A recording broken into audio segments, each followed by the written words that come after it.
No room for complacency. Everyone's been warned. Those who don't work hard now will be left behind. Today, I have a special analysis and a lot of information for those who want to know everything about the future of our team even before training camp begins.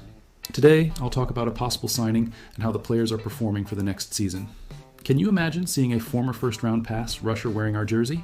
This possibility is gaining strength every day, even more so after the bold moves made by General Manager Adam Peters this offseason. Stick with me until the end of the video, because there are important arguments and context that nobody else is showing out there. Enjoy, subscribe right now, hit the bell so you don't miss any hot news, and share your opinion in the comments. Your participation is essential for the channel to grow, and for me to continue bringing exclusive content to you. For those who followed last season, you know that the Commanders performed much better than expected. The team managed to advance strongly in the playoffs, and even though they were eliminated by the Super Bowl champions, it was clear that a winning project is taking shape. Thanks to Adam Peters, the restructuring was precise. Laremy Tunsil arrived to guarantee the protection of our quarterback, Jayden Daniels, and the promise is that Connerly, a first-round pick, is also ready to help. And, of course, the trade for Deebo Samuel Sr. brought even more hope for a versatile offense. However, looking at the defensive side, the feeling is that there is still a missing piece to complete the puzzle. Reinforcements came in important sectors of the defense, especially in the secondary, with rookie Trey Amos and the experienced Jonathan Jones. Linebackers, Frankie Louvu and Bobby Wagner, promise experience and solidity in the midfield, but the fans still miss that respected name to lead the pass rush, especially after the departure of sacks leader Dante Fowler. The defensive line has been questioned in recent weeks. Despite efforts to strengthen the sector, there is still no consensus on the degree of threat it can offer opponents. Peters bet on the arrival of Javon Kinlaw and Dietrich Wise, experienced players who have the potential to surprise.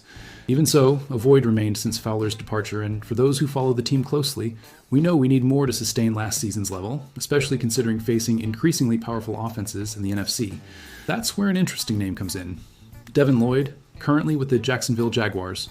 He was a first-round pick, he's only 26 years old, and is reaching the end of a turbulent cycle with the Jaguars, potentially becoming available on the market if he's released. Why not take a closer look at him? Besides experience, Lloyd showed good numbers in tackles and has already stood out in the pass rush in some games, even if he hasn't been brilliant in sacks. The question is, will he fit the current profile of our team?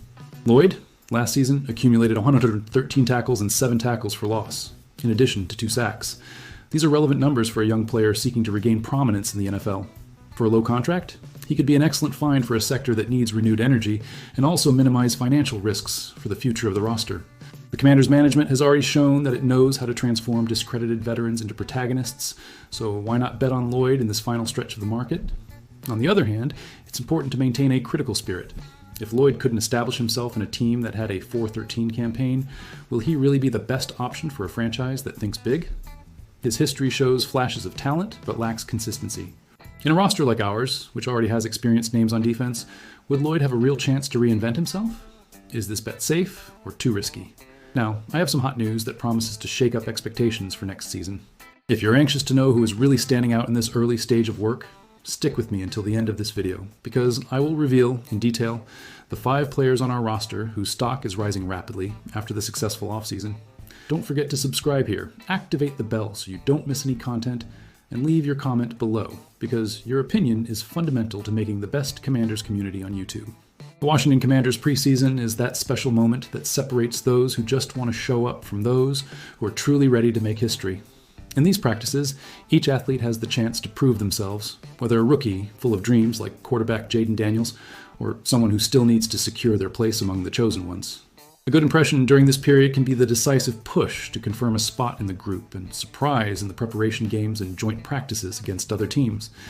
This competitive atmosphere affects everyone and demands a collective commitment. What's striking is how our team decided to double down after the improvements seen last year. Adam Peters and Dan Quinn assembled a group with even more potential, investing in signings that raise the overall level of the roster. No room for complacency. Everyone's been warned. Those who don't work hard now will be left behind. And as a fan, you can feel that there's a very strong spirit of unity and overcoming in the locker room. For those who understand, the message was clear. It's no use living in the past or on near misses. The Commanders team turned the page on that campaign that stopped at the penultimate step before the Super Bowl. The goal now is to aim higher, do things differently, and go further. And that's precisely why details of individual performance at the beginning of the year gain so much importance behind the scenes. Now, let's get to the point. I've brought here a list of 5 names who, at this moment, have become protagonists because of everything they've delivered in the offseason. And look, there's news, there's overcoming, and there are people who nobody saw as key players and today defy any predictions made in February. Fan, this analysis goes beyond what the traditional media highlights, because only those who closely follow the day-to-day realize how certain changes become decisive for the club's future. Starting with the undrafted free agents, UDFAs, who always enter the competition as true underdogs. The Washington Commanders made a point of showing that if an athlete stands out, they will have a real chance to win a position. Recent examples, like Colson Yankoff and Tyler Owens, prove that effort is valued. This offseason, Robert McDaniel deserves all the attention. The defensive back has shown during training all his versatility, being used both with starters and reserves, and still taking responsibility in the secondary. It's no exaggeration to say that McDaniel has already taken the first crucial step. He made enough noise among the coaches to be remembered, even coming from a smaller college. As a fan, I really hope he can establish himself even more when the intensity increases in the next confrontations. After all, it's in these moments that pressure shows who really has the grit to stay. The road is long, but McDaniel emerges as an interesting prospect for the defense. Not all UDFAs will be able to repeat this prominence, of course. The transition from college to professional is brutal, demanding extreme adaptation and resilience. But when there's commitment, the door opens.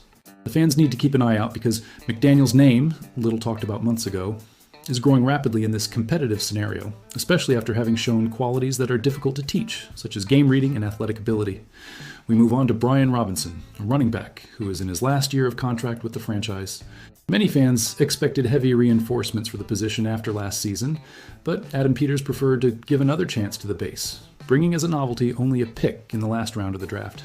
This decision divided opinions among analysts, and honestly, I understand the skepticism of some fans, but Robinson faced the opportunity with so much seriousness that he's now seen as a protagonist in the sector. Robinson showed during the preparation moments that he's motivated at the maximum level. He knows he needs to have the best year of his career to guarantee not only a good contract, but also respect for everything he built in Alabama before the NFL. He trained with discipline, delivered good results in physical tests, and made it clear to the coaches that he can be trusted even with the arrival of Austin Eckler and rookie Jackery Kroski-Merritt to increase competition in the backfield. It's a fact that if Robinson delivers, the Commanders' offense can gain stability and presence, especially in short and decisive drives in the scoring zone. In addition, the protection now offered by the new offensive line, more reinforced, can serve as a springboard for Robinson to shine again and show that the management's bet on his permanence was correct. His evolution is one of the most interesting points for those who like to observe tactical details. The offensive line, incidentally, is the stage for other important transformations. The investment in the signing of Laremy Tunsil and the selection of Josh Conerly made it clear that the management wants to protect Jayden Daniels at all costs, but also highlighted the ability of the players already present in the group to adapt. Brandon Coleman, originally a tackle, was challenged to take on the role of a left guard in the new scheme. And the truth is that he accepted this challenge with open arms. Coleman had a journey of much learning in his first year. He was tested both by sharing functions on the side and facing responsible situations as a starter. Even so, the internal reading of the commission was that he would be more comfortable and useful playing inside the line, where he can put into practice his physical strength and vision of the game. With Tunsil leading the group as left tackle, Coleman now receives direct instruction and learns daily. Dan Quinn himself made it clear that he's betting on Coleman's evolution as a guard. As a fan, I see this movement favorably. The athlete proved to be flexible, willing to face adjustments, and aware that in professional American football, those who don't improve are left behind in a matter of months. If Coleman consolidates this new role, Sam Cosmi, who is recovering from injury, will be able to return without haste, and the attack will have an extra layer of security against aggressive NFC defenses. Now it's time to talk about Trey Amos, a cornerback who arrived at the team carrying a certain weight of undervaluation. During this year's draft, many believed he would be picked in the first round, but concerns about his history of the back injuries caused several executives to let him pass. Lucky for our Commanders, who saw potential and took Amos with the 61st overall pick. The bet is already starting to pay visible dividends in training. Amos has not shown fear or insecurity. On the contrary, he took advantage of each repetition to show secure positioning, reading ability, and speed in the secondary. It's impossible to say that he will be an absolute starter in the first game against the New York Giants, but everything is pointing towards the player placing himself among the main names in the defensive rotation. Everyone, from the coaches to the most experienced athletes, has highlighted Amos's professionalism and talent after the first practices. The most exciting thing, in the opinion of the specialists and also mine, is to observe Amos's rapid learning curve. He listens to feedback, quickly adjusts his positioning, and seems to have already overcome the physical limitations that worried before the draft. The atmosphere in the locker room is one of total confidence that he will gain important minutes in the debut, contributing in strategic calls in the defensive sector. We also have a curious situation in the wide receiver group, where some absences have opened space for good surprises. Terry McLaurin is awaiting a new contract, and other names, such as Noah Brown and Michael Gallup, are dealing with minor injuries. This scenario opened the chance for Luke McCaffrey, who had already been training hard since the beginning of the offseason plan, to grow in status and win his own space. McCaffrey is a case that deserves highlighting. After going through a learning and rotation cycle last year, he returned even more mature, receiving praise not only from the coaching staff, but also from the specialized media. In the mandatory minicamp, he was one of the most talked about names and made it clear to everyone that he is very willing to establish himself among the team's main receivers.